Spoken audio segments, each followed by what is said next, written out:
l'ensemble des malades mentaux de Moscou est ravi de vous présenter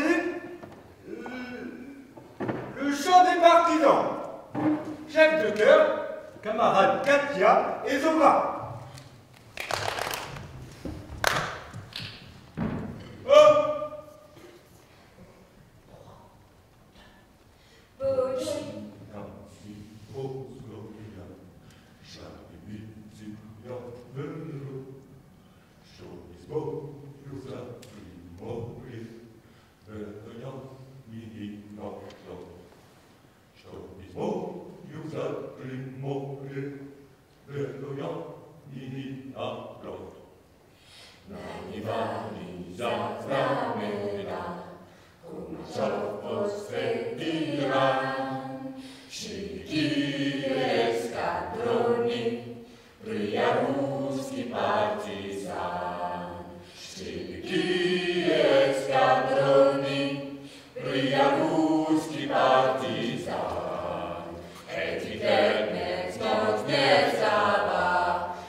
Chers collègues, je vous présente le camarade Youri Petrovski que l'Union des écrivains nous a envoyé pour nous aider.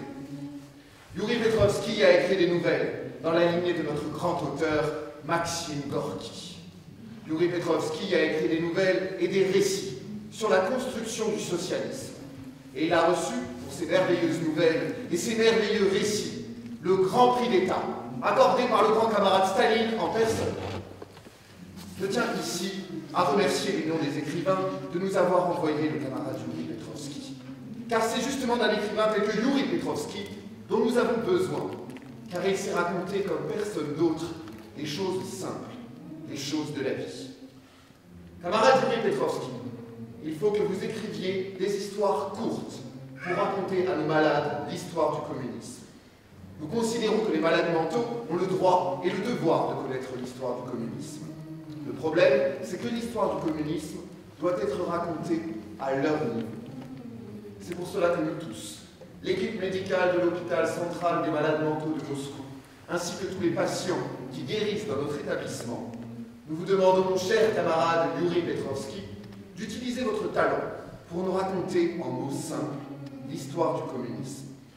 Utilisez votre talent et votre patriotisme pour que nos malades puissent eux aussi avoir accès à la lumière du mouvement ouvrier. Nos séances d'initiation dans la beauté de l'art et de la littérature auront lieu 2 fois par semaine. Tous les malades de notre établissement, qu'il s'agisse de débits légers, moyens ou profonds, de schizophrènes, d'autistes, de dépressifs ou de névrotiques, tous seront invités à vous écouter 2 fois par semaine. Vous comprenez, Youri Petrovski? Personne ne doit rester aujourd'hui en dehors de la lumière de l'art et de la littérature.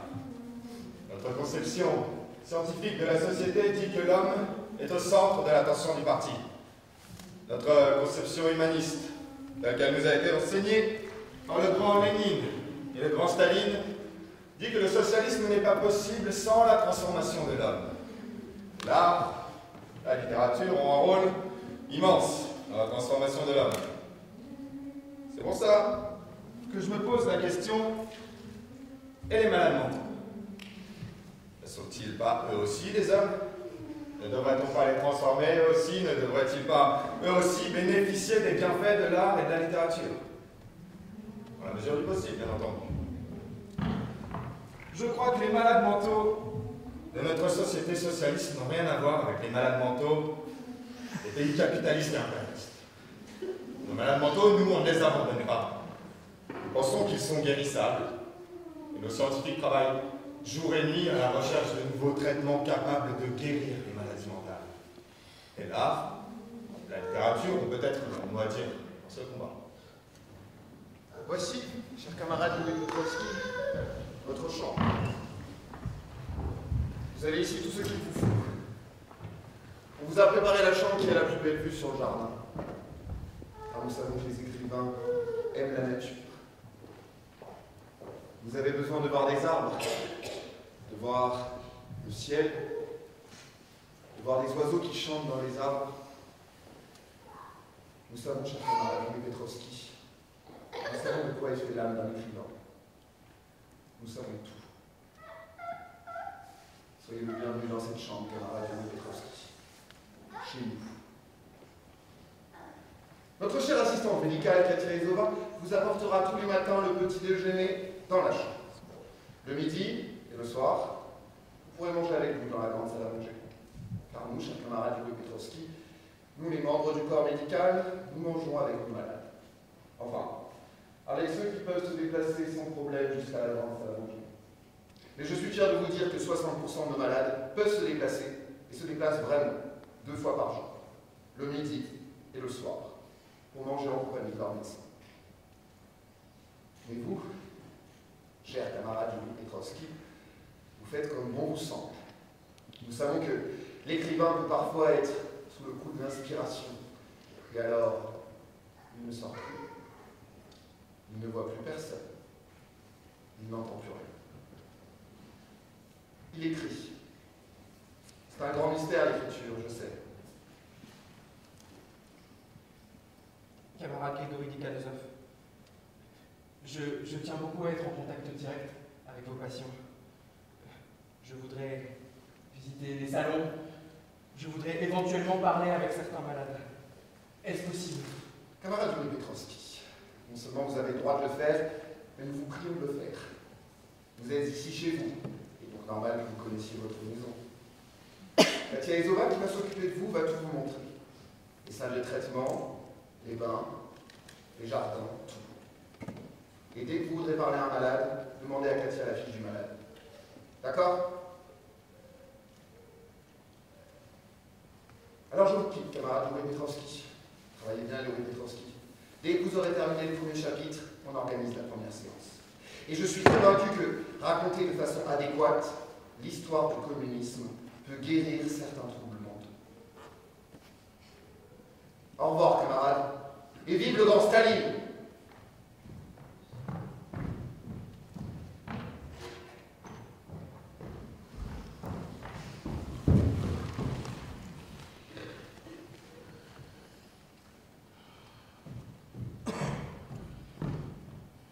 Yuri Petrovski.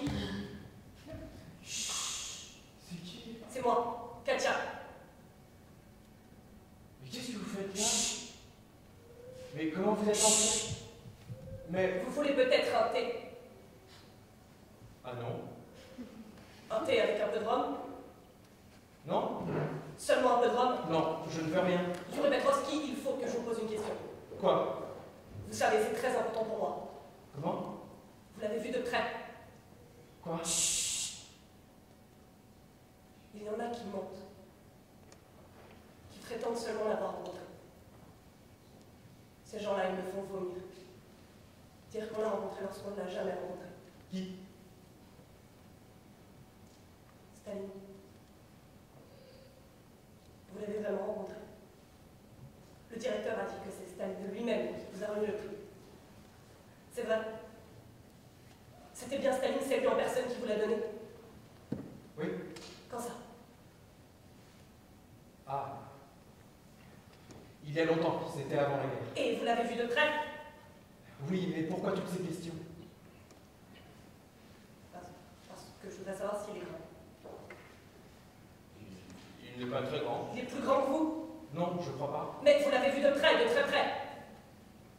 Oui. Disons que j'étais avec d'autres jeunes camarades écrivains réunis pour un congrès Et lui, il est passé et il nous a serré la main. Ça serré la main. Oui. Petrowski. Je suis heureuse que vous soyez là. Je n'ai jamais rencontré personne qui ait réellement connu Staline. Katia Izova, calmez-vous. Je ne l'ai jamais connu personnellement, je lui ai juste serré la main, c'est tout. Et ses yeux, c'était comment? Ses yeux? Ses yeux, est-ce qu'il vous a regardé droit dans les yeux? Je sais pas. Comment ça? Vous ne vous souvenez plus? Comment pouvez-vous ne plus vous souvenir? Camarade Katia Izova, pourquoi toutes ces questions? Vous savez, Yuri Petrowski, moi aussi j'écris. Vous écrivez quoi, Katia? J'écris des poèmes. Ah, très bien, Katia. Mais je ne les ai jamais montrés à personne, Yuri Petrowski. Très bien, Katia. Mais il faut que je vous les montre à vous, Yuri Petrowski. Plus tard, Katia. Non! Yuri Petrowski, il faut que je vous lise mes poèmes maintenant. Il est presque 3 heures du matin. Un seul! Yuri Petrowski. Bon, d'accord, allons-y. Je vais vous le réciter. Ah non, je préfère le lire moi. Non. Mes poèmes, ils sont tous dans la tête. Ici. En réalité, je ne les écris jamais sur du papier. Je les garde toujours ici. Et vous en avez combien, là? Des milliers. Yuri Petrowski. Des milliers. Bon, allons-y. Choisissez un poème, Katia, et récitez le mot.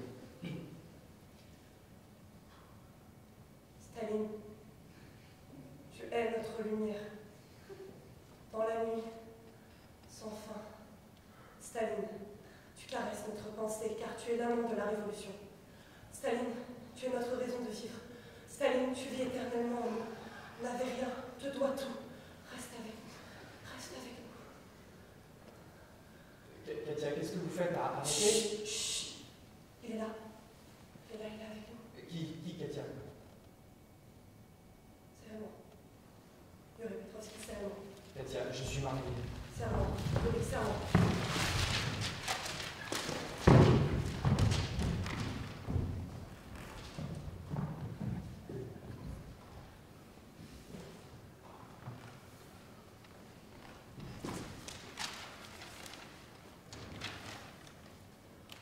Ouvrez largement la bouche et dites U. Dites utopie. Concentrez-vous bien, c'est un mot qui a une courbe montante. C'est comme un cheval qui se cabre.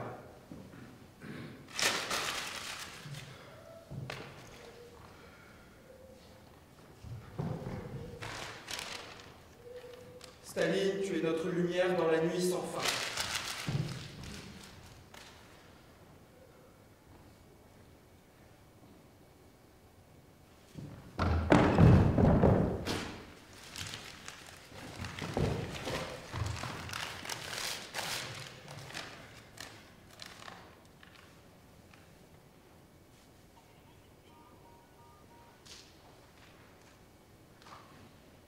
Ouvrez largement la bouche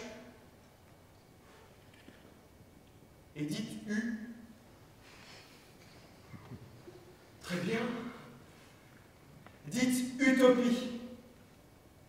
Encore une fois, utopie. Concentrez-vous bien. C'est un mot qui a une courbe montante. C'est comme un cheval qui se cabre. Utopie. Utopie. Utopie. Utopie. Vous entendez comme ça monte? Ça monte et ça embrasse le ciel. Ça commence dans votre bouche et ça finit nulle part. Utopie.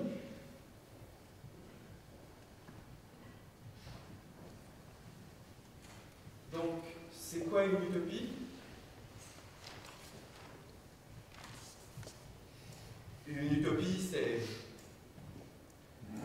c'est quand on est dans la merde, mais qu'on veut en sortir. Mais avant de sortir de la merde, il faut réfléchir. Et si tu réfléchis bien, tu vois que tu n'es pas le seul à être dans la merde et à vouloir en sortir. Alors tu réfléchis. Et tu vois que tu ne peux pas sortir de la merde tout seul. Tu ne peux sortir de la merde qu'avec les autres. Avec les camarades qui sont avec toi dans la merde.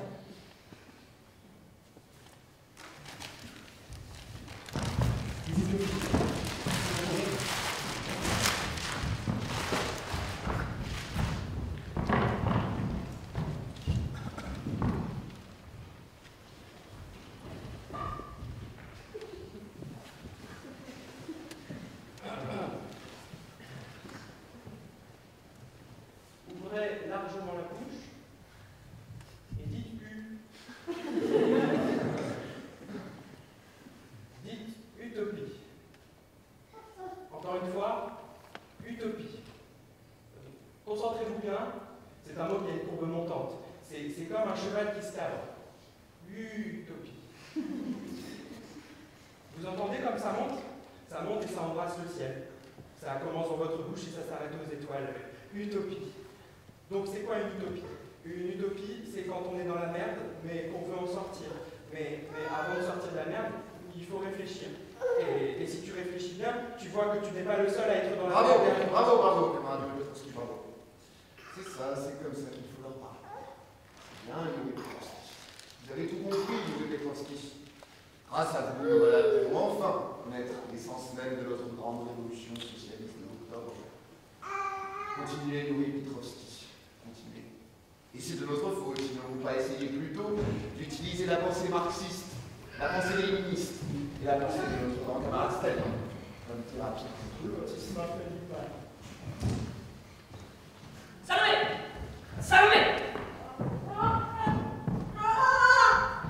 Camarade! En ligne!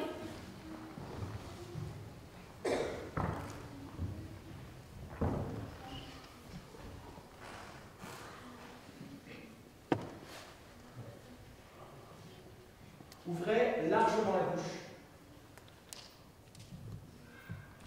Très bien.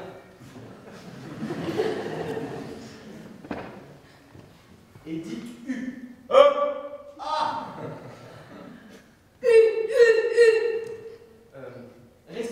Respirez. Remplissez d'air vos poumons. Encore. Plus fort. Remplissez vos poumons d'air. Encore. Et dites utopie. Autocritique. Encore une fois, utopie. Utopie! Très bien. Utopie! Encore Utopie. une fois, utopie. Tiens. Concentrez-vous bien. C'est un mot qui a une courbe montante. C'est comme un cheval qui se cabre. Oui. Pourquoi est-ce que le cheval, il a le droit de faire pipi debout alors que moi... Vous entendez comme ça monte? Ça monte et ça embrasse le ciel. Ça commence dans votre bouche et ça s'arrête aux étoiles. Utopie. Très bien. Faites comme lui. Vivez votre utopie.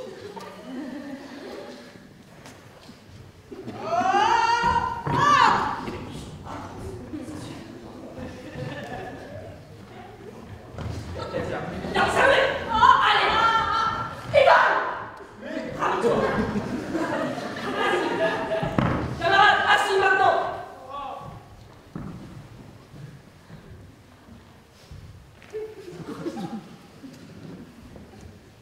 Donc c'est quoi une utopie? Et quand on peut faire pipi debout... Une utopie, c'est quand on est dans la merde, On est tous dans la merde. mais qu'on veut en sortir. Mais avant de sortir de la merde, il faut réfléchir. Et si tu réfléchis bien, tu vois que tu n'es pas le seul à être dans la merde et à vouloir en sortir. Donc tu réfléchis et tu vois que tu ne peux pas sortir de la merde tout seul. Tu ne peux sortir de la merde qu'avec les autres, les camarades qui sont avec toi dans la merde. Mais ceux qui t'ont foutu dans la merde, ils ne veulent pas que tu sortes de la merde. Ils ne te laissent pas sortir de la merde, ni toi, ni tes camarades qui sont avec toi dans la merde. Parce que ceux qui t'ont foutu dans la merde sont forts. Parce qu'ils sont unis. Donc, pour sortir de la merde, il faut que vous soyez vous aussi unis. C'est ça que le camarade Lénine a dit un jour, en 1915, à Zurich, qui est une ville en Suisse, C'est pas en Suisse, ça. qui est un pays qui n'était pas dans la merde. Papa Lénine. Camarade, a dit le camarade Lénine, pour sortir de la merde, il ne suffit pas de vouloir sortir de la merde, il faut être unis. C'est ça que le camarade Lénine a dit un jour en 1915 à Zurich, où il s'était réfugié avec d'autres camarades pour réfléchir. Et alors les gens qui étaient dans la merde en Russie ont dit oui, le camarade Lénine a raison. Et ils se sont unis. Et ils se sont donné la main. Ils se sont tous donné la main. Ils ont fait un effort. Et ils sont sortis de la merde. Et alors ceux qui avaient foutu les autres gens dans la merde ont été ou tués ou foutus dans des camps. Ah, ça c'est triste. Et Staline, grand camarade de Lénine, a dit « Camarades, c'est pas fini. Il faut maintenant construire un pays où personne, jamais, ne puisse plus jamais foutre personne dans la merde. » Camarade, a dit « Oui. » Votre mère est toujours en avion Yuri Petrovski. Ma mère est morte, Petra. On continue, Yuri. Camarade, a dit le camarade Staline, je connais une méthode scientifique pour construire un pays où personne, jamais, ne puisse plus foutre personne dans la merde. Et les gens qui venaient de sortir de la merde ont commencé à construire ce nouveau pays où personne n'allait plus jamais foutre personne dans la merde. Et Staline a vu que certains de ceux qui avaient commencé à construire avec lui ce nouveau pays où personne n'allait plus jamais foutre personne dans la merde ne voulaient pas aller jusqu'au bout. Et Staline a dit, mais c'est pas bien ça, parce que ceux qui ne veulent pas aller jusqu'au bout vont nous ralentir. On ne pourra jamais construire un pays où personne ne pourra plus jamais foutre personne dans la merde avec des gens qui ne veulent pas aller jusqu'au bout. Il faut en terminer avec les gens qui ne veulent pas aller jusqu'au bout. Et un ami de Staline, le camarade Dzerzhinsky,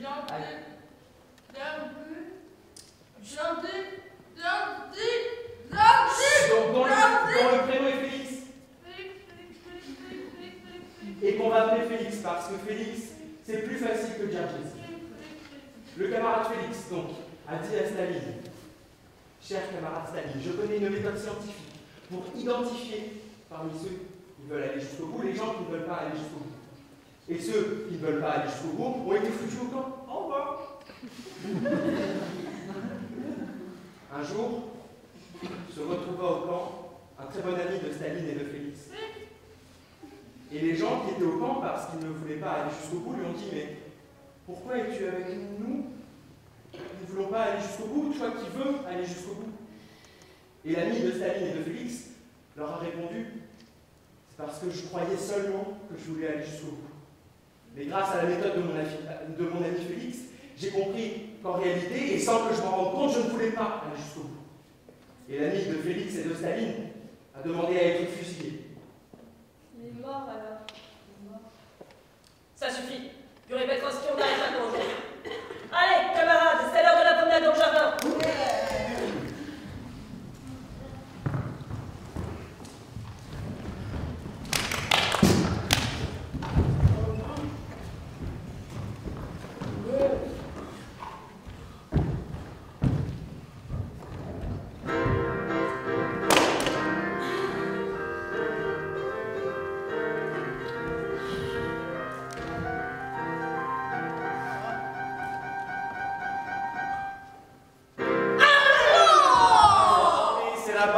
Allez, ladies and gentlemen, faites vos jeux.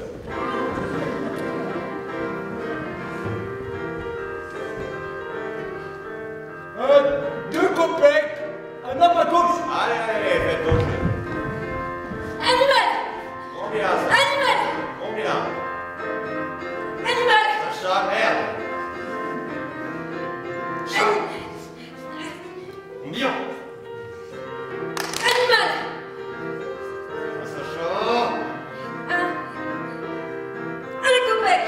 Allez, les gars, c'est ton tour. Couple. Homme et femme, côté droit. 3 couples. Mais c'est trop 3, elle a pas le droit. Ta gueule, Ivan, c'est trop, t'as pas le droit, 2 copecs. Allez, au suivant, ladies and gentlemen, faites vos jeux. Bicyclette, bicyclette, bicyclette. D'accord, combien?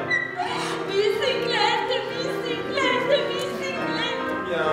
Bicyclette, bicyclette, Un copec, 2.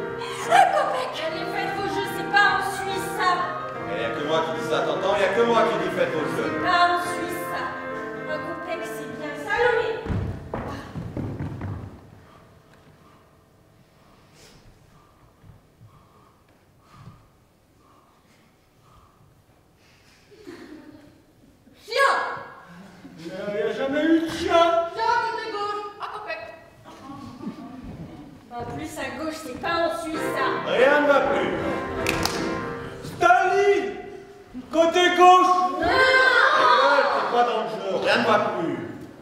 J'ai le droit, j'ai de l'argent, Staline côté gauche. Non, La faire, fous de camp, je t'ai dit que tu joues pas, tu joues pas. Quel con! Dégage!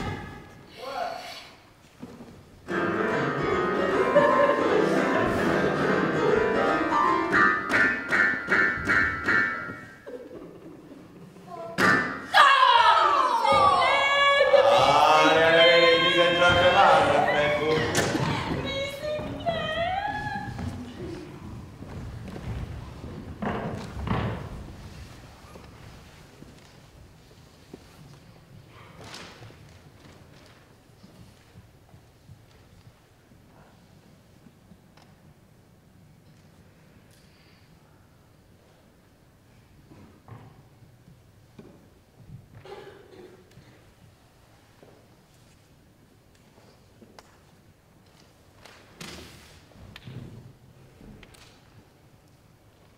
Yuri Petrovski, vous travaillez?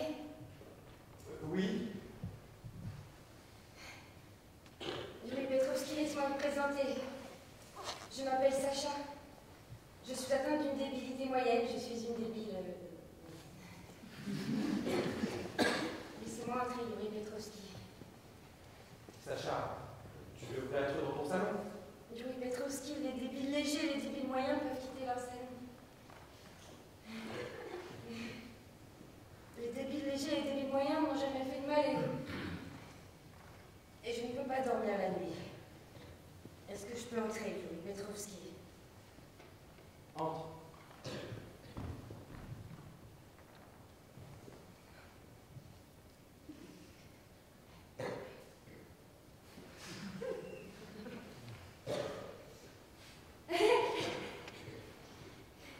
Yuri Petrovski, je me présente, Sacha, débile moyenne. Je suis venue vous présenter le salut des malades du salon des débiles moyens. Mes camarades m'ont envoyé pour vous inviter à venir chez nous. Parmi nous, camarade Yuri Petrovski. Nous savons que vous avez lu vos merveilleux récits sur la grande révolution socialiste de l'octobre chez les débiles légers. C'est pour ça que mes camarades m'envoient. Nous vous prions aussi de venir chez nous. Ne nous abandonnez pas, camarade Yuri Petrovski. Venez aussi chez nous. Sacha, c'est déjà prévu. Il y a des lectures de prévues chez nous. Ne nous abandonnez pas, camarade Yuri Petrovski. Les moyens ont mis tous leurs espoirs en vous. On vous attend. Il n'est pas question de... Vous savez, dans cet hôpital, les débiles moyens sont ceux qui souffrent le plus. Tous les avantages sont pour les débiles légers. Et nous, les moyens, on ne peut même pas rester debout. C'est pour ça que mes camarades m'envoient.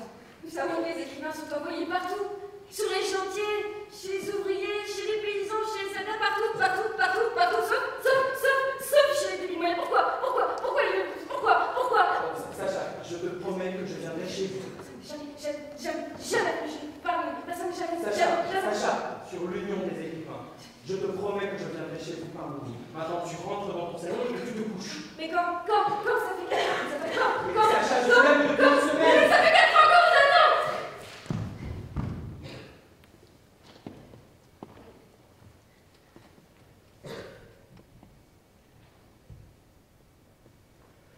N'ayez pas peur, Yuri Petrovski. Je ne suis pas méchante. Nous, les moyens, nous ne sommes pas du tout méchants. Et c'est nous qui assurons la discipline la nuit dans la section des villes.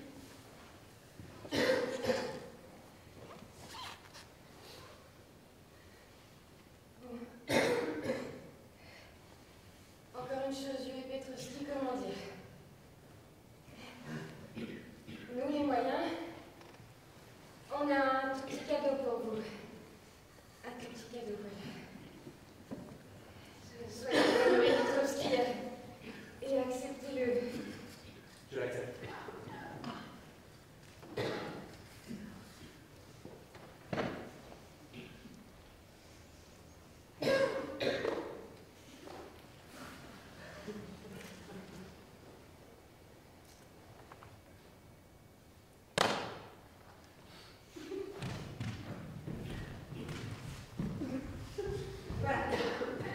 Voilà, c'est bon. Bonne nuit. Et si jamais vous avez besoin de quoi que ce soit, sachez que chez nous, personne ne dort jamais la nuit.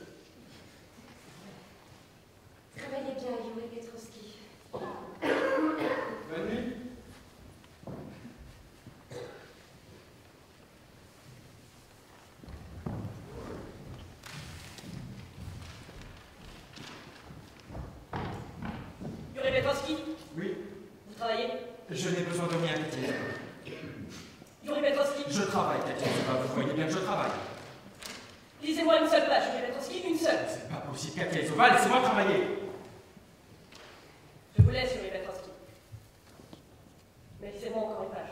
Tenez, lisez-la vous-même. Non. Il faut que j'entende votre voix. Il n'y a que vous qui sachiez lire comme il faut. Il n'y a que votre voix qui peut lire comme ça. Votre voix, c'est comme... Yuri Petrovski, vous êtes... Yuri Petrovski, je ne sais pas parler, mais votre mère doit être fière de vous. Vous avez du talent, Yuri Petrovski. Vous êtes le seul homme que j'ai jamais rencontré qui ait du talent. Vous êtes un poète. Non, je ne suis pas poète. Si. Vous êtes comme Ilya Renbourg. Katia, Oui. venez vous asseoir.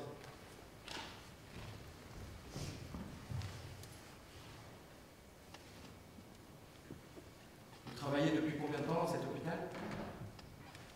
Depuis 10 ans. 10 ans?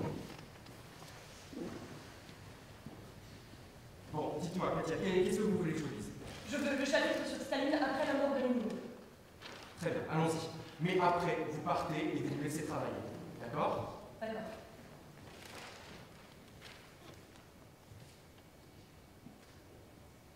Entre-temps, le pays où personne n'allait plus jamais foutre personne dans la merde se construisait d'après les plans du grand Staline.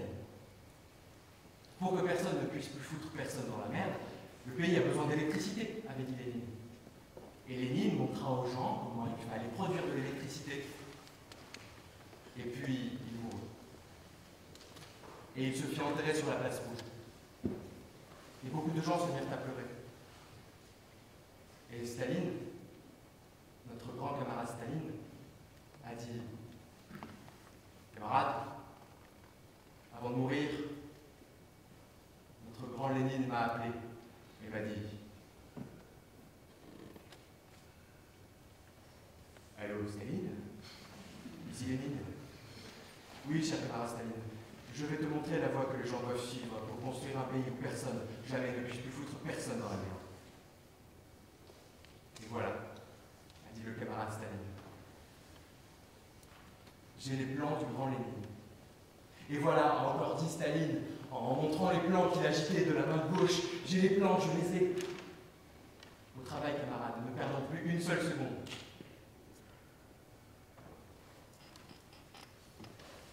Le pays avait besoin de beaucoup de ciment. Et Staline montra aux ouvriers comment il fallait faire pour fabriquer beaucoup de ciment. Le pays avait besoin de beaucoup de charbon. Et Staline montra aux ouvriers comment il fallait faire pour fabriquer beaucoup de charbon. Le pays avait besoin de beaucoup d'acier. Et Staline montra aux ouvriers comment il fallait faire pour fabriquer beaucoup d'acier. Le pays avait besoin de beaucoup de vrais livres sur la façon dont on pouvait produire de ciment, de charbon et d'acier. Et Staline montra aux écrivains comment il fallait écrire de vrais livres sur la façon dont on pouvait produire beaucoup de ciment, beaucoup de charbon et beaucoup d'acier. Et l'écrivain Yuri Petrovski écrivait lui aussi des livres. Mais il n'arrivait jamais à les terminer, car Katia Izova ne le laissait pas tranquille, car chaque nuit, Katia Izova entrait dans la chambre de Yuri Petrovski et elle lui demandait de lui lire des chapitres, comme ça, Yuri Petrovski, au lieu d'écrire... Non, Yuri Petrovski, vous n'avez pas écrit ça, vous inventez, Yuri Petrovski. Au lieu d'écrire, Yuri Petrovski, il fallait qu'il lise à Katia ses chapitres préférés. C'est pas vrai, Yuri, montrez-moi cette page, Yuri Petrovski. Et c'est comme ça que Yuri Petrovski ne fut pas capable d'écrire le vrai livre que Staline lui avait demandé. Menteur.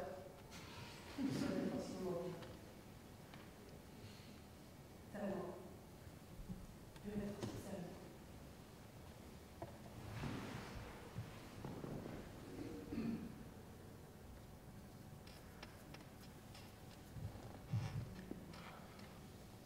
Essayez de vous rappeler, Yuri Petrovski. Quoi? C'est très important pour moi. Quoi? Ces yeux, c'était comment? Mais je n'ai pas regardé ses yeux. Non, non, non, non, c'est pas vrai. Vous l'avez rencontré. Vous lui avez serré la main. Vous l'avez regardé dans les yeux.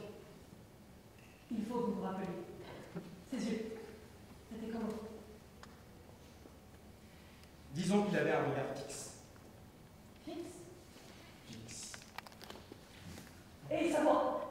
Oh, il ne m'a rien dit, Katia. Pas seulement.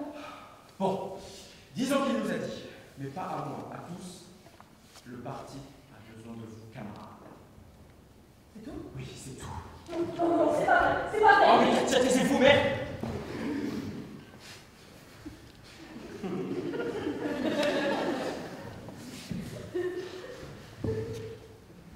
D'accord.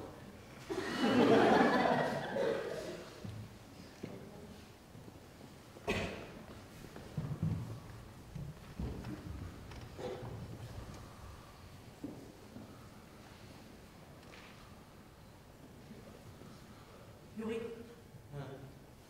Oui. vous n'avez pas peur Peur de quoi? du noir? Non. Moi, j'ai peur pour vous, Yuri. Vous avez peur pour moi? Oui. J'ai peur pour vous comme si j'étais votre mère. Ma mère n'a jamais eu peur pour moi. Ainsi. Et vous ne pouviez pas le savoir. De toute façon, elle est morte. Alors il n'y a plus personne au monde à avoir peur pour vous. Non, je ne crois pas qu'il y ait quelqu'un sur la Terre à avoir peur pour moi. C'est triste, ça. Yuri Petrovski. Non, je ne crois pas que ce soit si triste que ça. Vous n'avez jamais eu peur de vous-même, Yuri. De moi-même? Comment ça? Quand vous écrivez, vous n'avez pas peur que les mots s'éloignent. Katia, qu'est-ce que tu balbuties? J'ai peur de vous, Yuri. T'as peur de moi? Pourquoi? J'ai peur des fous, Yuri. Je suis pas fou, Katia. Demain, on va aller chez les fous dangereux, j'ai peur des fous dangereux. Alors pourquoi travaillez-vous depuis 10 ans parmi les fous? C'est pas ça, Yuri. C'est pas ça du tout.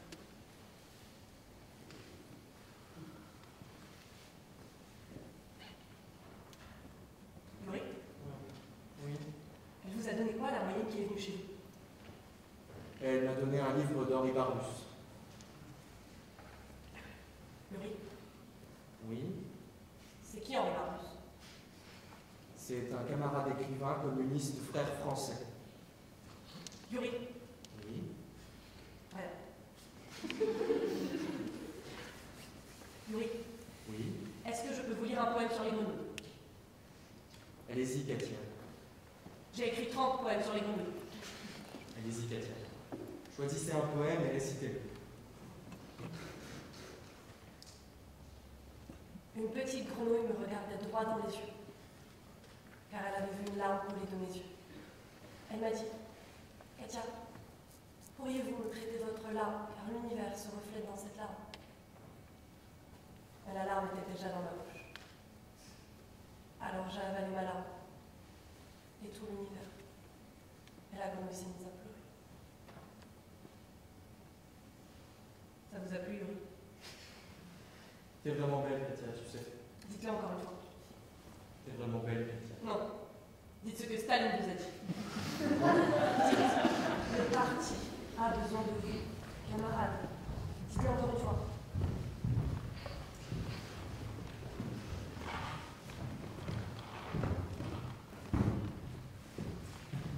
Ah si. Allez.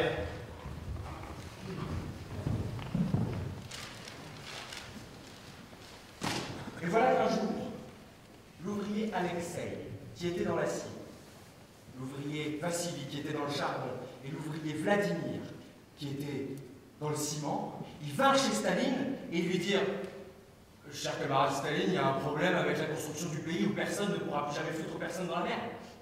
C'est que nous travaillons toute la journée.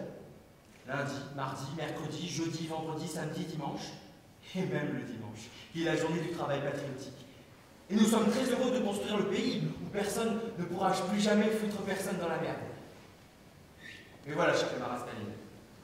Le soir, quand nous terminons notre journée de travail, ainsi que nos heures supplémentaires, et que nous voulons acheter du pain, le paysan Mikhaïl, le paysan Ivan et le paysan Dimitri ne veulent pas nous vendre de pain.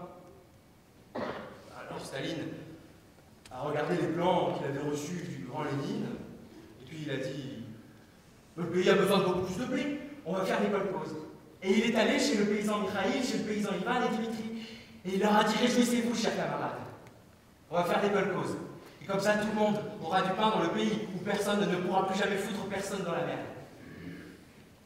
Et le paysan Mitraïl, il a dit: ah oui, oui, oui, cher camarade Staline, moi je comprends tout à fait qu'il faudra que je donne au kolkhoz mon lopin de terre, ainsi que mon cheval, ma vache, mon porc, mes moutons.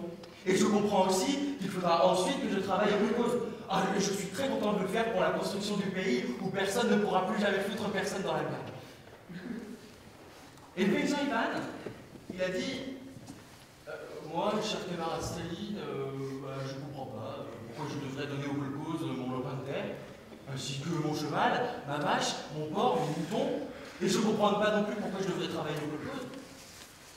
Ah, mais je suis très heureux de le faire pour la construction du pays où personne ne foutra plus jamais personne dans la merde, car j'ai confiance en toi, cher camarade Staline, car il n'y a que toi qui puisse nous guider.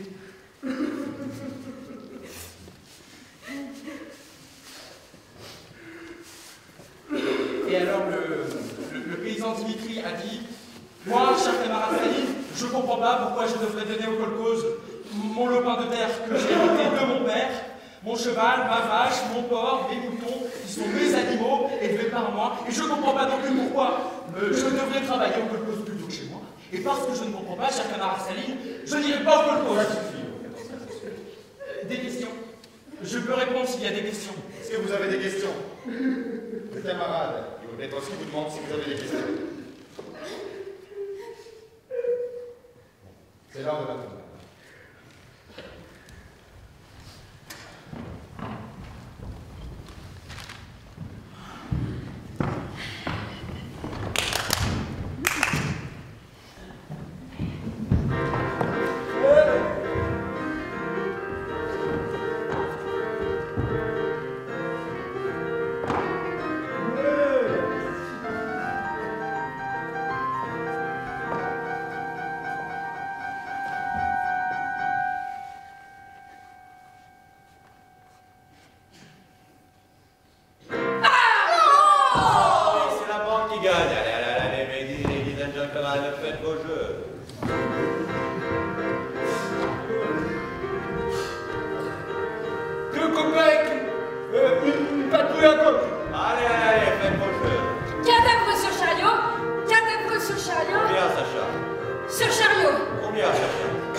Je suis Stéphane Rosanov, le directeur adjoint. Bonsoir. Je suis que vous faites, Yuri Petrovski? Je fais tout ce que je peux. Je te m'assois une minute. Oui. Vous avez apporté ça, les munitions. Vous avez des verres? Oui. Camarade Yuri Petrovski, je voudrais porter un toast, vous permettez?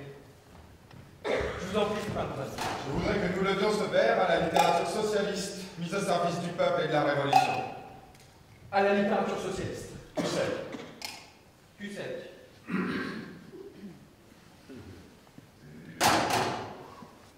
Merci. Merci, Yuri Petrovski, de m'avoir reçu et d'avoir accepté ce toast à la littérature socialiste, mise au service du peuple et de la Révolution. C'est un grand bonheur pour moi, cher camarade, de lever mon verre à la littérature socialiste. Camarade Yuri Petrovski, vous êtes un grand écrivain, et je voudrais porter un toast également à l'Union des écrivains. Potentiellement un grand écrivain comme vous. Camarade, c'est pas dans un homme. Je ne suis pas un grand écrivain. Je suis un écrivain au service de mon peuple. Eh bien, buvons un verre aux écrivains au service de leur peuple. Cusec. Cusec.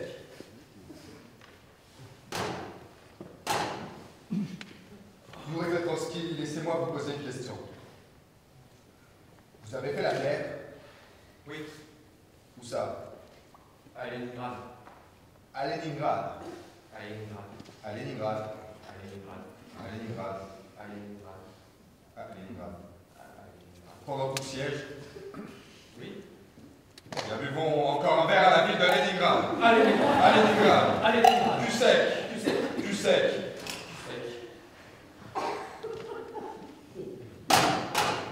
Yuri Petrovski, laissez-moi vous poser une question. Je vous écoute, camarade, c'est pas dans un homme. Mais avant, buvons encore un verre à notre camarade Staline. L'homme d'acier qui, comme vous dites, nous a tous sortis de la merde. Au grand camarade Staline! Au grand camarade Staline. Du sec. Du sec.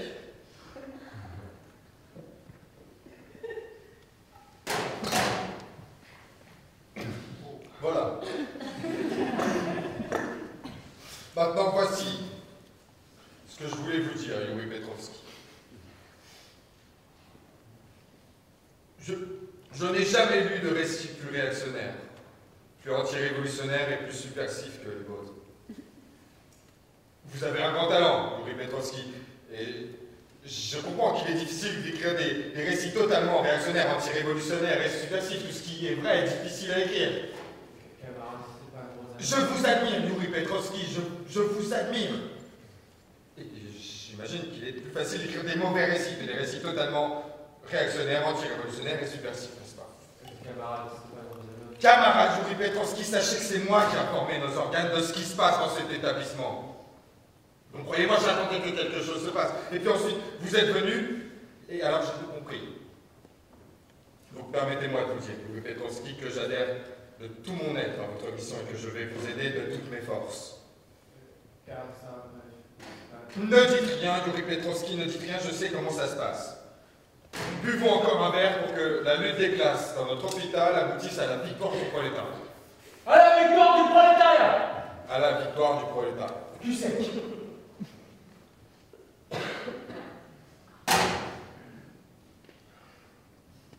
Ah, la victoire du prolétariat. À la victoire du prolétariat. À la victoire du prolétariat.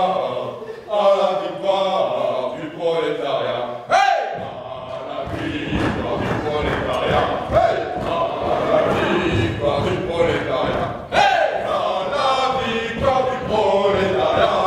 Hey! Du prolétariat.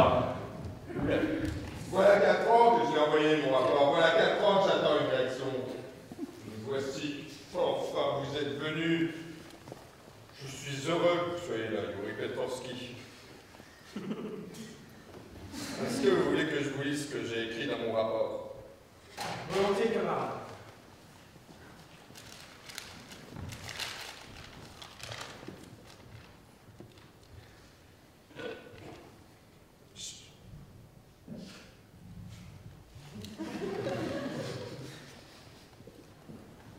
Chers camarades, je vous signale que le parti n'a pas accordé assez d'importance à la lutte des classes dans l'hôpital central des malades mentaux de Moscou. notre grand camarade Staline a dit, la lutte des classes a lieu à tous les niveaux. La lutte des classes entre dans sa phase décisive. Elle devient de plus en plus aiguë. Sachez, camarades, que dans notre hôpital se cachent pas mal d'éléments subversifs, pas mal de contre-révolutionnaires et pas mal de possibles saboteurs. La plupart des schizophrènes, des mélancoliques et des maniaques proviennent du milieu bourgeois et entretiennent dans le cadre de l'hôpital une propagande douteuse. Voilà pourquoi je vous prie, chers camarades, de prendre des mesures urgentes, car sous le masque de l'aliénation et de la déficience mentale se cachent de redoutables réactionnaires. Il est de la plus haute importance de créer un tribunal révolutionnaire dans cet établissement. Il est de la plus haute importance de séparer les malades mentaux sincères et de souche prolétaire des malades mentaux suspects et haineux. Les malades mentaux proches de la classe ouvrière attendent l'aide du parti. Aidez-nous, camarades.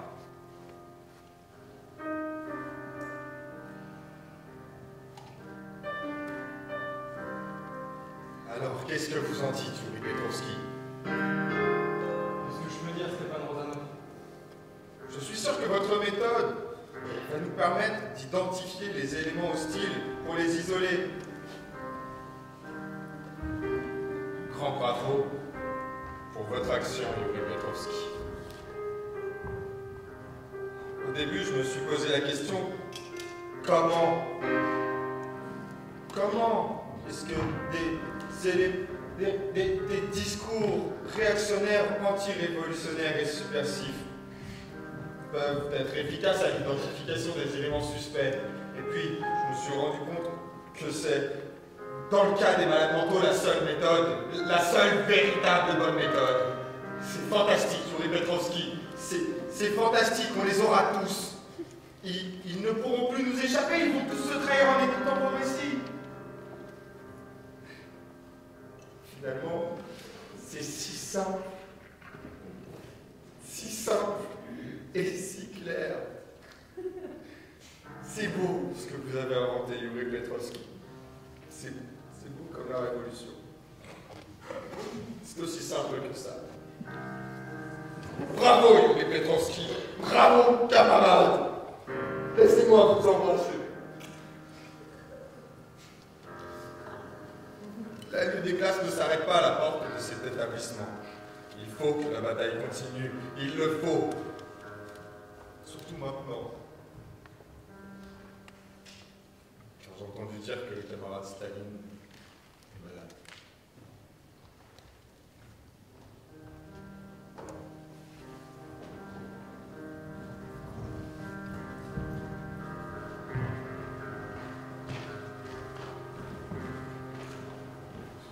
Yuri Petrovski, j'ai une lettre de Iosif Vissarionovitch. Yuri Petrovski, ne me lâchez pas. Ne me lâchez pas. Il faut que Iosif Vissarionovitch lise ma lettre. Je vous prie, prenez-la, Yuri Petrovski. Je suis Nadejda Alioueva. Et je l'aime encore. Je l'aime encore. Dites-lui que je l'aime encore. Dites-lui que sa femme l'aime encore.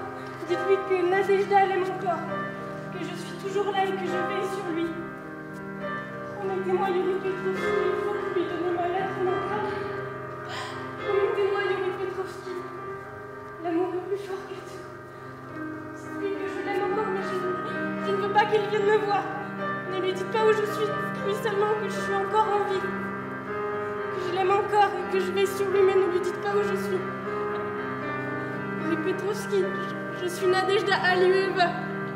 Dites-lui tout ça. Il ne faut pas qu'il ait peur, rien n'a changé. Je sais qu'il m'appelle. Et il faut qu'il cesse de boire. Il faut qu'il cesse de boire. Et ne dites rien à personne. Ne dites rien à personne. Dites-moi que vous n'allez rien dire à personne. Yuri Petrovski, dites-lui que sa mère le dit, il ne peut plus s'inquiéter. Il n'est pas bien, il est malade. Il n'a pas tué depuis 4 jours. Pourquoi Yuri Petrovski, c'est qu'il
Entrez, Katia et Zova.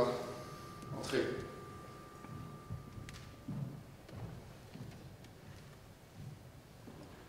Vous savez, camarade Katia et Zova, pourquoi je vous ai demandé de venir? Oui, camarade directeur. Vous savez, camarade Katia et Zova, que je suis très fâché contre vous. Oui, camarade. Vous savez, camarade Katia, que je suis plus que fâché. Je suis fou de rage. Oui.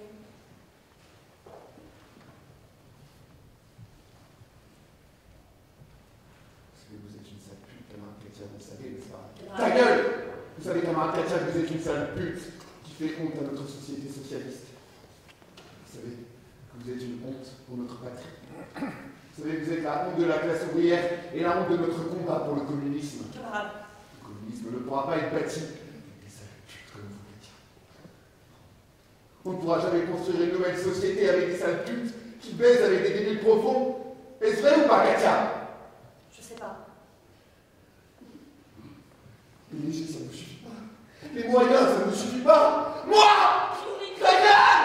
T'as trahi la cause! T'as trahi la cause de la lutte ouvrière! T'as trahi l'héritage des classiques du marxisme-léninisme! T'as trahi Staline!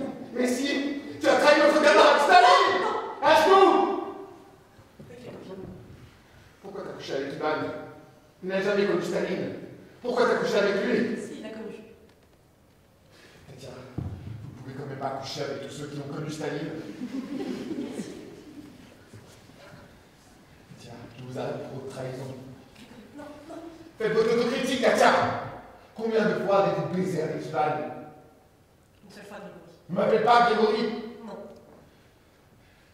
Reconnaissez, Katia, vous êtes une sale pute et que vous sabotez par votre comportement la moralité communiste et que vous faites le jeu des forces impérialistes. Grégory, non. Ne me touchez pas. Grégory, je vous aime.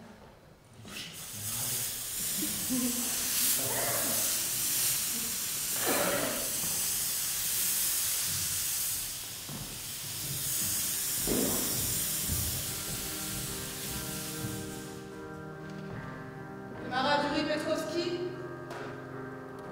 Camarade Yuri Petrovski? Salomé, laisse-moi dormir. Camarade Yuri Petrovski, c'est la fête. Salomé, rentre dans ton salon et laisse-moi dormir. C'est la fête chez les isolés, Yuri Petrovski. Tiens, prends la bouteille et laisse-moi dormir. Je ne suis pas venu pour ça, Yuri Petrovski. Les camarades de régime isolé vous demandent. Il y a toute la cour qui s'est réunie dans la section haute sécurité. Il faut que vous veniez.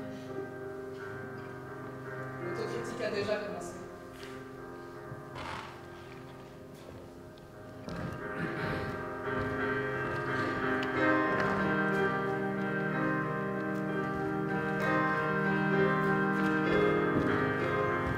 Salomé, comment tu fais pour rentrer chez moi?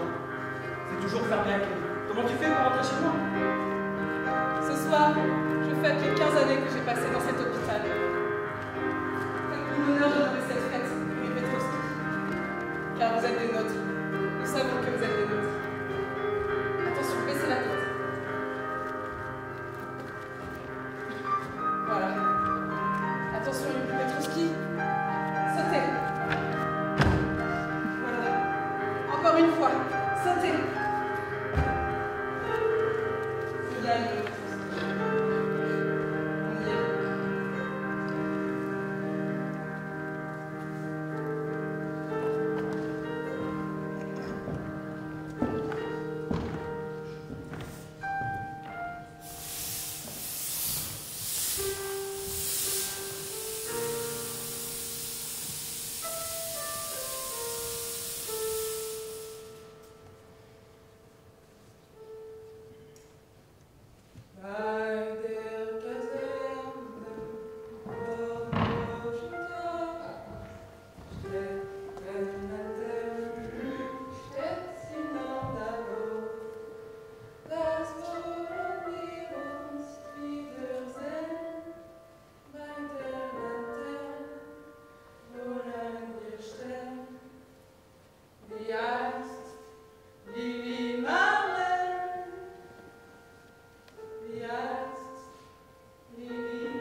chez nous, cher camarade Yuri Petrovski.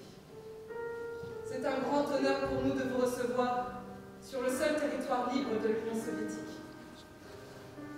Vous êtes, cher Yuri Petrovski, dans la seule partie de cet hôpital où aucun gardien, aucun médecin, aucun responsable ne met les pieds.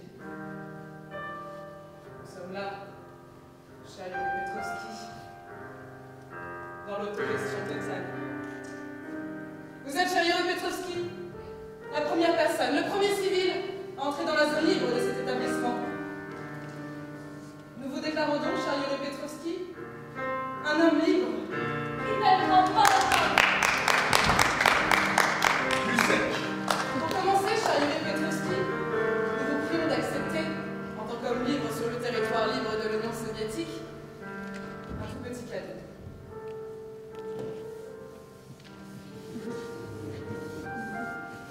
Allez-y, n'ayez pas peur, essayez-la. Nous savons que vous êtes des nôtres.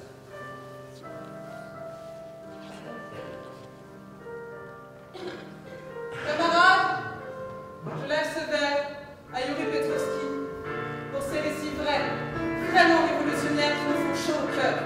Hip hip hip! Plus sec. Et qu'il témoigne pour le procès. La cour de notre zone libre travaille jour et nuit, Yuri Petrovski. C'est vrai, Yuri Petrovski. Nous jugeons sans cesse les traîtres de la vérité. Nous avons même condamné à mort Maxime Gorky. C'est vrai, Yuri Petrovski. On a même condamné à mort Maxime Gorky. Une question, Yuri Petrovski. Est-ce que Maxime Gorky est mort? Oui.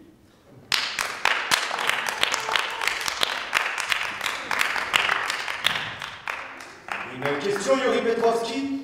Nous voulons aussi condamner à mort Simeon Babaïski, Mikhail Bogdanov et Vassili Achaïev. Car nous condamnons à mort tous ceux qui ont eu le prix Staline. Est-ce qu'ils sont morts? Non. Et alors, on ne peut pas les condamner à mort. Mais est-ce que vous pensez qu'ils mourront un jour? Oui. Bon. Cher camarade Yuri Petrovski, permettez-moi de me présenter. Je suis Salomé Mikhailo-Gamarovski. Je suis depuis 15 ans dans cet hôpital. La zone libre, on l'a créée il y a 10 ans. Nous avons là un cercle d'études révolutionnaires, un casino. Le tribunal qui travaille 24 heures sur 24. Le club de ceux qui ont connu Staline. Je veux raconter comment j'ai connu Staline. Très bien, Grégory. Raconte à notre cher camarade Yuri Petrovski comment tu as connu Staline. Ah, j'ai connu Staline. Oui, Grégory, mais raconte plutôt à notre camarade écrivain comment tu as connu Staline. J'ai connu le grand Staline. Oui, Grégory, mais raconte plutôt comment tu as connu Staline. Je l'ai connu. Oui, mais quand? C'est que les paysans ne voulaient plus nous donner de pain. Et Staline a dit: les paysans ont des tendances exploiteuses. Alors on a reçu l'ordre de fusiller un paysan dans chaque village. Et un jour, on était 3 dans un village appelé Bouyanska. Moi, un gars de Vostokstal et un gars d'un village dont j'ai oublié le nom. Et on devait aller fusiller 3 paysans enfermés dans la cave au siège de la GPU. Nous sommes allés les fusiller dans la forêt. Et alors le gars de Vostokstal nous arrête et nous dit à moi et au gars du village dont j'ai oublié le nom: camarades, nous allons fusiller ces 3 paysans qui ont des tendances exploiteuses, mais nous allons les fusiller pour rien. Car ils ont caché leur blé. Et nous ne saurons jamais où. Alors on y alla les fusiller. Nous les avons crucifiés.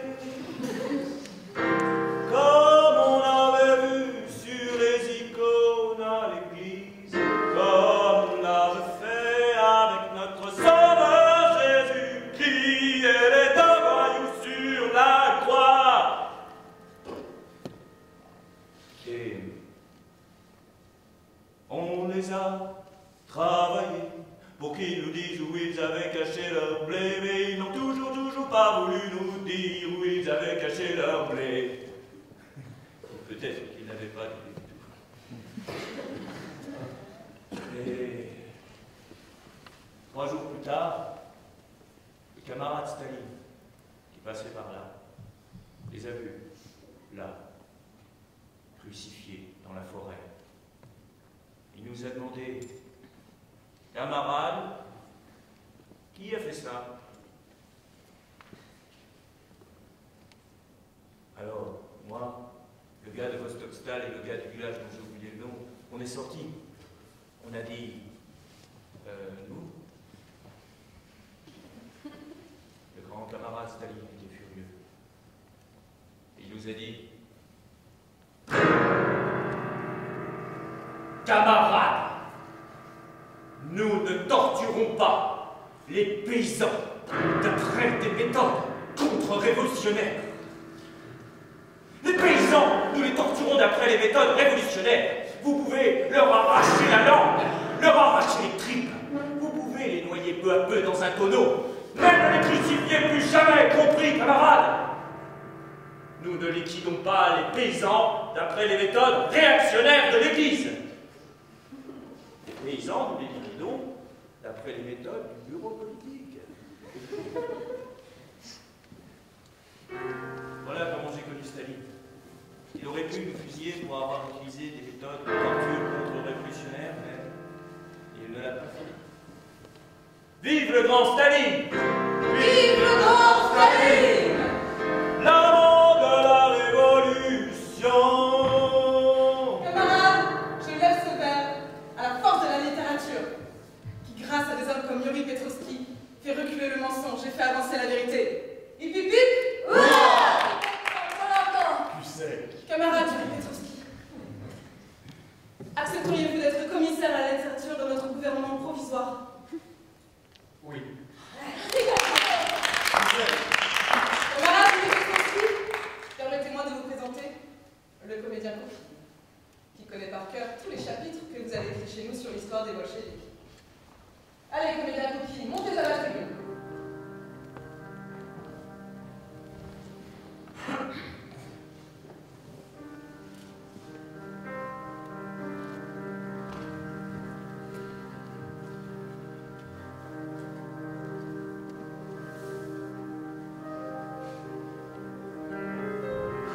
Un jour, le camarade Molotov réveilla Staline et lui dit, camarade Staline, pardonne-moi de te réveiller, mais il y a notre voisin Hitler qui nous a envahis. Eh bien, oui, ajouta Molotov. Hitler nous a envahis. Voilà qu'on a perdu l'Ukraine. Ah bon, dit Staline. Nous avons perdu l'Ukraine. Eh bien oui, répondit Molotov. Nous avons perdu l'Ukraine. Et nous avons perdu aussi la Crimée. Ah bon, dit Staline.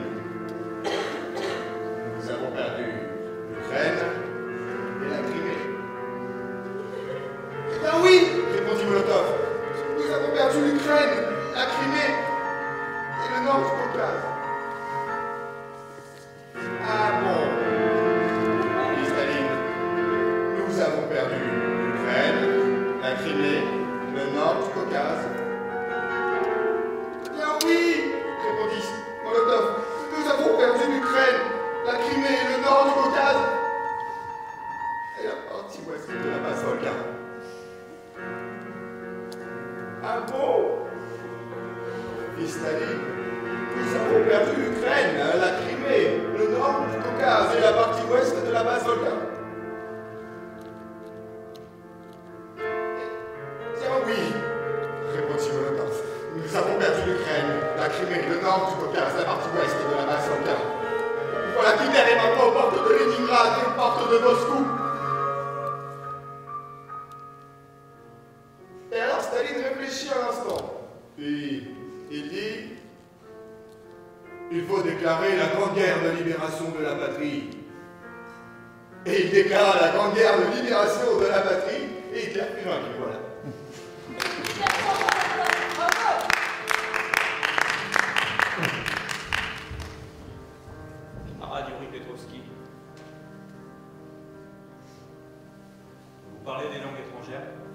Oui.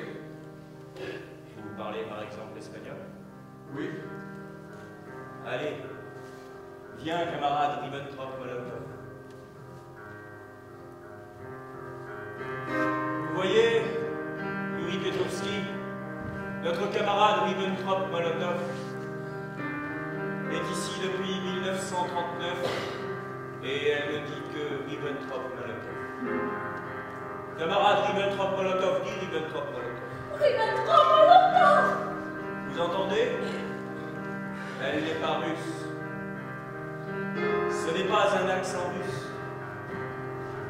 Nous pensons que notre camarade Ribbentrop-Molotov est une camarade étrangère. Camarade Ribbentrop-Molotov, dit encore Ribbentrop-Molotov. Ribbentrop-Molotov! Vous entendez? Ce n'est pas russe, ce n'est pas soviétique, ça. Nous pensons qu'elle doit être espagnole, ou française, ou anglaise. En tout cas, allemande. Elle ne l'est pas. Les Allemands, on en a entendu parler. Vous pouvez lui demander dans une langue étrangère d'où elle vient. Are you English? Ribbentrop-Molotov! Sei italiana? Ribbentrop-Molotov! Tu es française?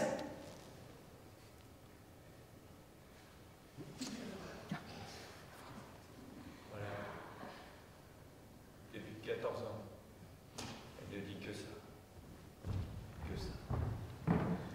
Un grand ami et camarade de Staline. Il s'appelait Molotov. Demanda à Staline. Camarade Yossif Vissarionovitch, les paysans qui ne veulent pas faire de kolkhoz sont-ils des gens qui ne veulent pas aller jusqu'au bout? Et alors Staline a répondu non. Non, camarade Molotov. Les paysans qui ne veulent pas faire de kolkhoz sont des gens qui croient ne pas vouloir aller jusqu'au bout. Mais dans leur cœur, en fait, ils veulent aller jusqu'au bout. C'est dans leur cœur que le pays des soviets va dorénavant faire pousser le blé.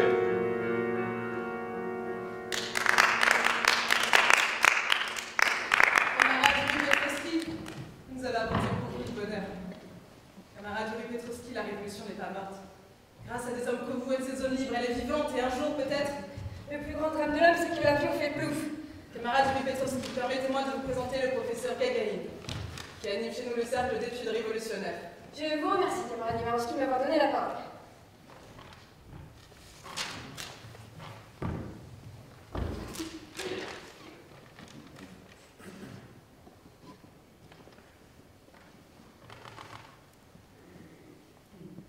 Voilà de quoi il s'agit. Sans avion, ça ne marche pas. L'homme est fait pour penser à l'avion. Mais dès que l'avion est prêt, dès que l'homme s'envole en avion, ça fait plouf. C'est ça le plus grand drame de l'homme. Car l'avion, lorsqu'on le regarde au sol, il est parfait. Venez, camarades. Là, regarde. Voilà. Je fais clic, et tous les clignotants s'allument. Je fais clac, et tous les moteurs se mettent en marche. Clic, tout brille, clac, tout est nickel. Clic, le cadran marche, clac, les ressorts bougent. C'est le meilleur avion jamais inventé par le cerveau humain, ça c'est sûr. Allez, décolle, camarade, et vole, et tu voles un peu, l'avion fait plouf. Alors là, je te dis qu'il y a eu un problème. Je te dis que c'est le pilote qui a eu un problème. Et tu refais l'avion. Et tu invites les camarades. Et tu leur montres l'avion. Et au sol, l'avion est parfait. Clic, ça s'allume. Clac, ça tourne. Clic, ça brille. Clac, ça rôde. C'est beau. C'est sûr, c'est fort. C'est tout ce que le cerveau humain veut de plus beau, de plus sûr, de plus fort. Et tu montes avec les camarades et tu décolles. Et tu voles un peu, l'avion fait plouf. Alors là, tu te dis que c'est le copilote qui a un problème.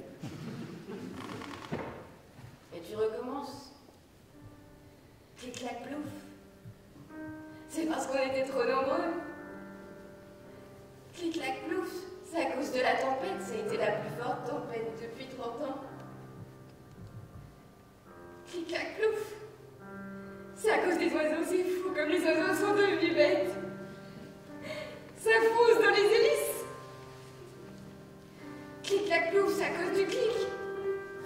Clic-clac-plouf, c'est à cause du clac. Clic-clac-plouf, c'est à cause du plouf. Clic-clac-plouf. Clic-clac-plouf. Clic-clac-plouf. C'est à cause du clic-clac-plouf. Clic-clac-plouf. C'est ça l'homme. Ça ne finit jamais. L'avion est bon. Plouf. Montez, camarades. Plouf. L'avion est bon. Et de toute façon, personne ne peut dire que l'avion était mauvais, car tous ceux qui étaient en avion sont maintenant morts. Plouf.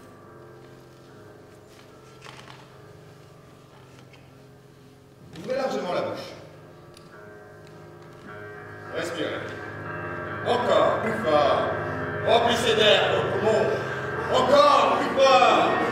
Et dites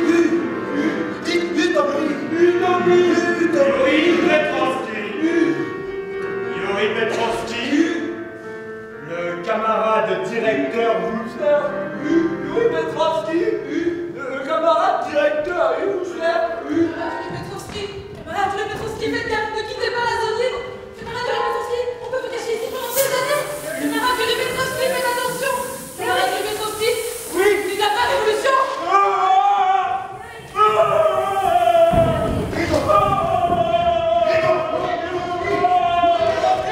Oui, vous avez écouté la radio? Non. Yuri Petrovski, un grand malheur est arrivé à notre grand pays. Staline est mort. Staline, tu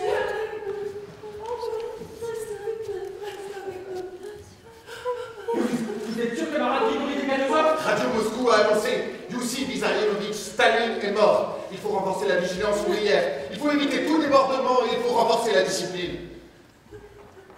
Yuri Petrovski, vous êtes encore jeune. Aidez-nous à renforcer la vigilance ouvrière. Que va-t-on faire face au balai de l'impérialisme français et anglais?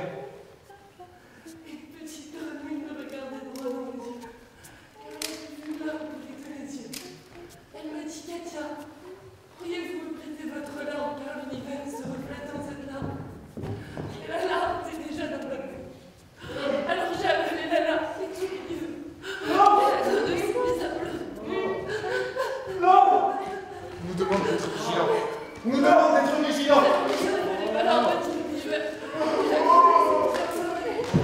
Yuri Petrovski, dites-leur que c'est... Non. Oui, c'est là que Staline n'est pas mort. Dites-leur que Staline n'est pas mort.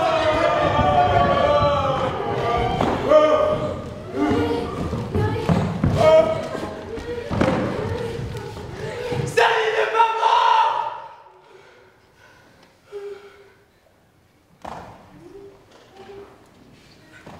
Staline n'est pas mort. D'accord. Staline n'est pas mort. Staline n'est pas mort.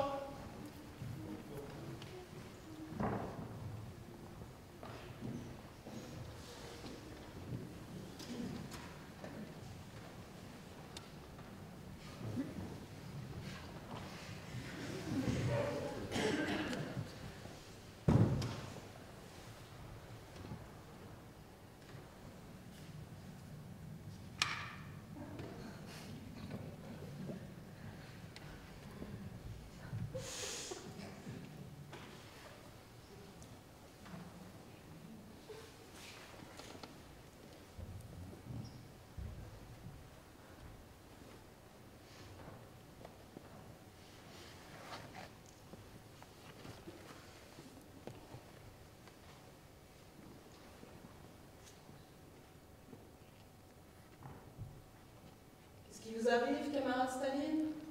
Tais-toi, Nadejda. Voulez-vous que je vous mette sur le divan, camarade Staline? Arrête, Nadejda, arrête. Voulez-vous que je vous serve à boire, camarade Staline? Ça suffit, Nadejda, arrête.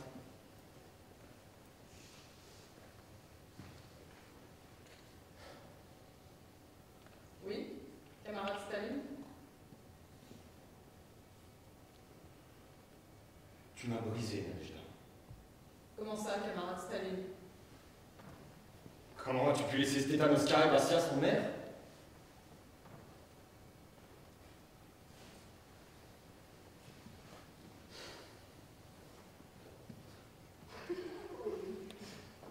Vous pleurez, camarade Staline? Arrête! Voulez-vous que je vous efface les larmes, camarade Staline? Ça suffit!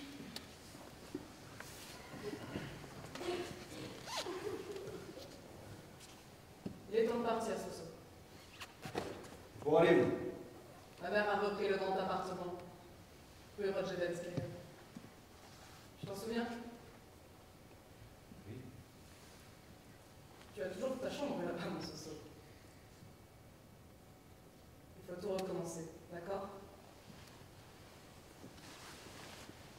Tu te souviens quand tu t'es échappé de Krasnoyarsk pour la première fois? Et que tu es venu chez nous? J'avais 16 ans. Tu étais si maigre. Et Lénine nous disait, qu'est-ce qu'il mange, Staline? Et il disait à ma mère, s'il vous plaît, Olga, il faut le surveiller. Il a si mauvaise mine. Et une fois, on t'a caché avec Lénine. Et tu lui as rasé la barbe et la moustache pour qu'il puisse passer en Finlande sans être reconnu. Tu t'en souviens?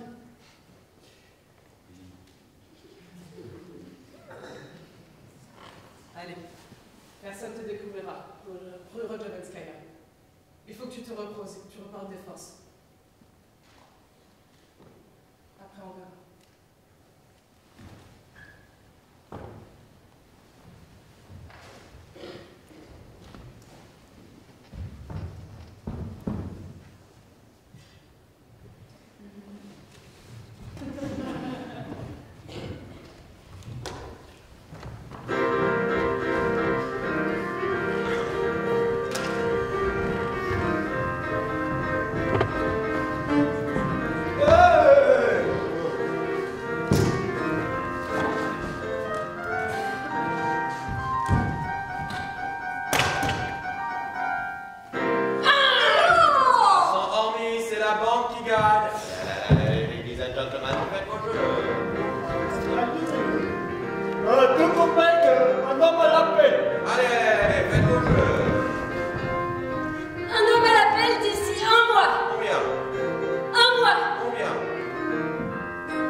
Je